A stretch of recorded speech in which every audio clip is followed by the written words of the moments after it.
Hi, everybody. Welcome to Michelle on the Money. This is all about your money from consumer to business news in the bi-state. We want to start with the Boeing machinists. They will continue to strike through the holiday. Union officials are telling us the company will not resume negotiations until after Labor Day. About 3,200 union members have been on strike since August 4th. Now, we know that both sides met on Monday. They did not make any progress. The striking workers are asking for higher wages and better benefits, and they've already turned down two contract offers that included a 20% pay increase. An Edward Jones employee says layoffs have now started at its St. Louis area headquarters. It is not clear yet how many jobs are affected, but earlier this month, our partners at the St. Louis Business Journal reported that the company is shrinking its home office. The company employs more than 9,000 people in St. Louis, Arizona, and Canada.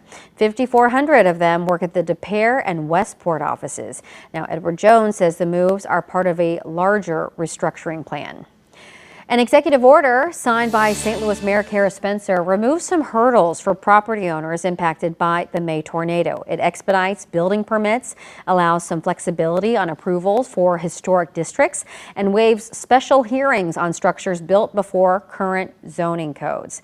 In the meantime, we know that FEMA denied an extension for tornado survivors in St. Louis. FEMA assistance can cover temporary housing, home repairs, and replacing belongings. Mayor Kara Spencer and the city asked FEMA for a 30-day extension after already receiving a first extension. Now, to learn more, you can text the word FEMA to 314-425-5355, and we will send you a link. But even without FEMA, more business owners impacted by the May 16 tornado will get some much needed help. The St. Louis Relief Fund will give money to select businesses. The organization, which is made up of business owners, has now helped 69 local groups begin their rebuilding process. Well, it may seem small, but it could impact thousands of homes and the city's sustainability goals. The city of St. Louis has officially stopped alleyway recycling. But the big question is it going away forever? Laura Barczewski investigates what this means for the residents. From June 30th until August 14th, the city of St. Louis was not forthcoming about what was happening with alleyway recycling bins. The city refuse department announced what was supposed to be a temporary pause on alley recycling to help focus on tornado debris cleanup. This source code on the back end of the webpage detailing the change was updated July 31st with this information at the top, retroactively dated July 1st. Quote, "The pause on alley recycling remains in effect." This change was made after our story on July 29th highlighting the issue. A spokesperson for the mayor's office said they're looking into the matter. On August 14th, the refuse department shared their plan with the Board of Aldermen's Public Infrastructure Committee, saying the pause is still in effect. So if you are a city resident and that's news to you, I just want to be clear that if you have an alley blue dumpster, that is going to landfills. Alderwoman Ann Schweitzer was one of several questioning what was going on in July. I'm glad that there's finally been some communication about what's going on with alley recycling. I think there's a long way between where we are right now and providing an acceptable service to residents in the city of St. Louis. Until the pause, the city had 3 recycling methods: roll carts for 20% of homes, dumpsters for 80% of homes, and drop-off sites. City data shows from January to May, 52% of recycling collected was contaminated, but when it was just drop-off sites and roll carts, contamination dropped to around 25%. Earth Day 365 director Jess Watson says alleyway recycling was doomed for failure from the start. There's going to be contamination from multiple streams, and you don't really know who's doing the contamination. It's hard to provide education around it. In fiscal year 2025, the city spent $1.7 million on recycling, half of which went to the landfill, and $6.2 million on trash. In total, the city spends $28 million per year on refuse services, but residents' bills only bring in $16.5 million. Alderman Matt Devote says residents were under the impression $14 per month was enough, but unfortunately, it isn't. When my residents hear that, and they are provided with the numbers, there's a lot of shaking of heads and a lot of understanding, and I get it. But it's information that wasn't communicated, and that, I think, is the bulk of our problem. For the next 80 days, the city is reevaluating different aspects of trash and recycling collection. During that time, they're adding 13 more recycling drop-off sites. And our goal is to have a drop-off location within a mile of every person's residence in St. Louis. But the accessibility still goes away for a number of residents who, for example, don't have a car. People want to be able to either have a roll cart or something in their alley that they can go out and drop off their recycling in that space. Watson says she believes there are some actions that can be done right now to make it better, but also some commitments the city can make long term. Having just a dumpster for cans or just a dumpster for glass, that would be one lesson to learn. I really want to have a zero waste policy that we adopt as a city. And that means that we're thinking about ways to reduce our overall waste. Laura Barczewski. That was Laura Barczewski reporting there. So if you are looking for a recycling drop-off point, there is information posted right now on ksdk.com. Progress is being made on the old Millennium Hotel site. The St. Louis Board of Aldermen advanced a bill clearing the way to tear it down. Now, it does not include a big tax break to help fund redevelopment, but city leaders say incentives could be discussed later. The teardown may take up to 2 years. A new proposed project will include apartments, offices, and restaurants. The emergency department expansion at Mercy Hospital South is reaching a milestone. Check it out here. Crews put up the top beam in place this week, but before it went up, healthcare workers signed it. The $75 million project has 6 trauma bays, a behavioral health area, and also a larger waiting room. Work is expected to be completed in the spring of 2027. The St. Louis Chess Club will open its newly expanded campus in October. The facility in the Central West End will include a chess-themed restaurant, a tournament hall, and expanded classrooms to teach area school kids how to play chess. The club plans to host a series of major matches featuring chess masters from all around the world. Well, mandatory paid sick leave in Missouri is officially no more. Voters approved paid sick leave, but GOP lawmakers overturned the will of the voters. As Abigail Klinkerman reports, the state's Chamber of Commerce believes it'll keep hundreds of businesses from closing their doors.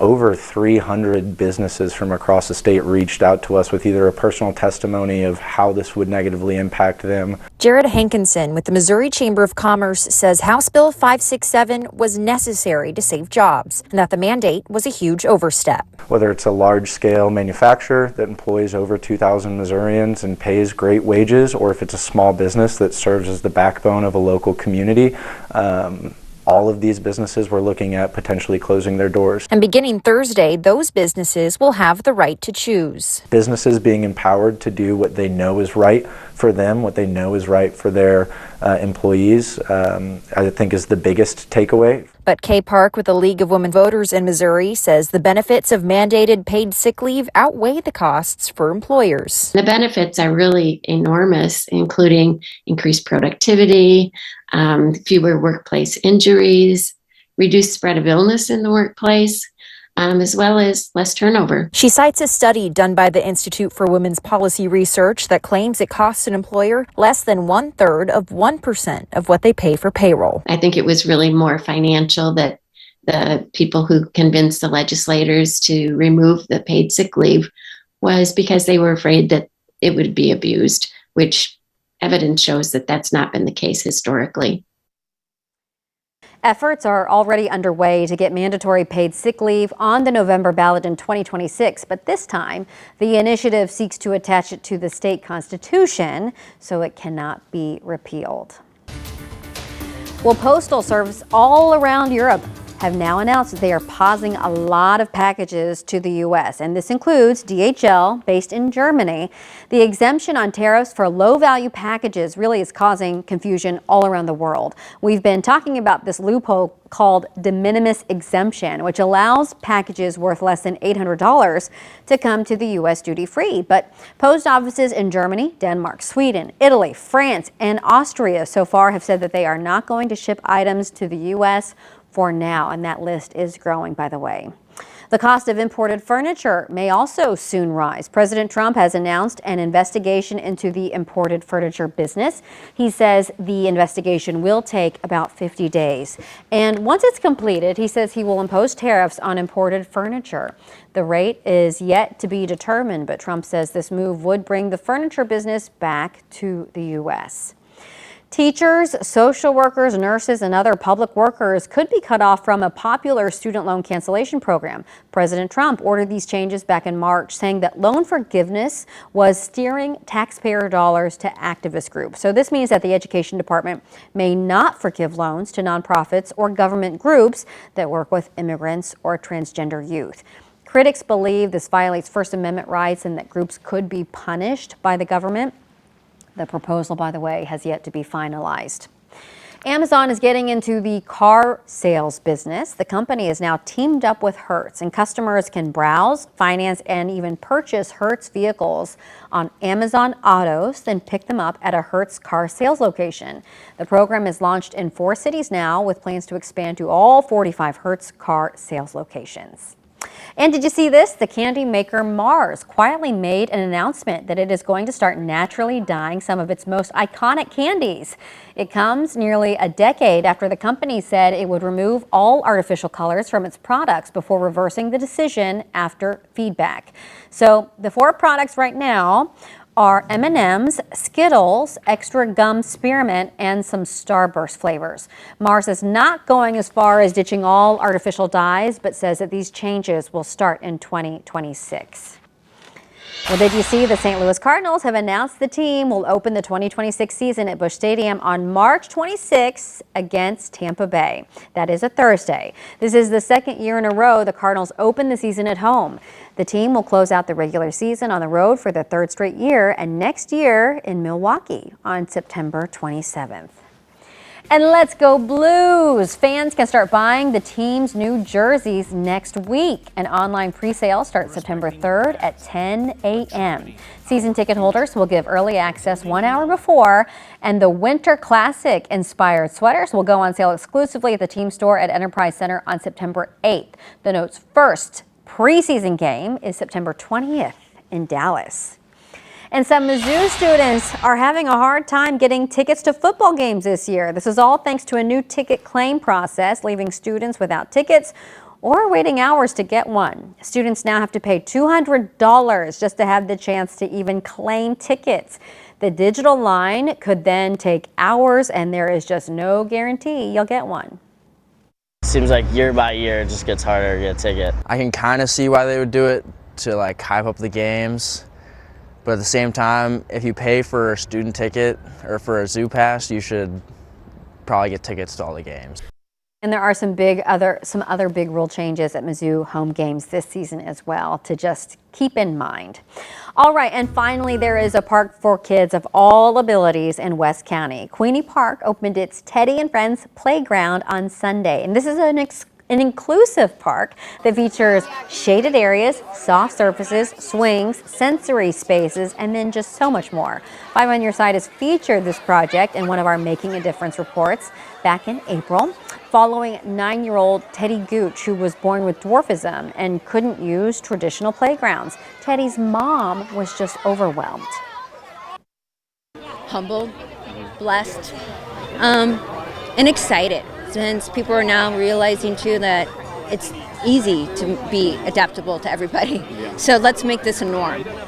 Let's make this the norm. The inclusive playground was built by Unlimited Play, the nonprofit that we've covered since founder Natalie McKay opened her very first accessible playground for her son Zachary in Lake St. Louis back in 2007. Looks like a lot of fun.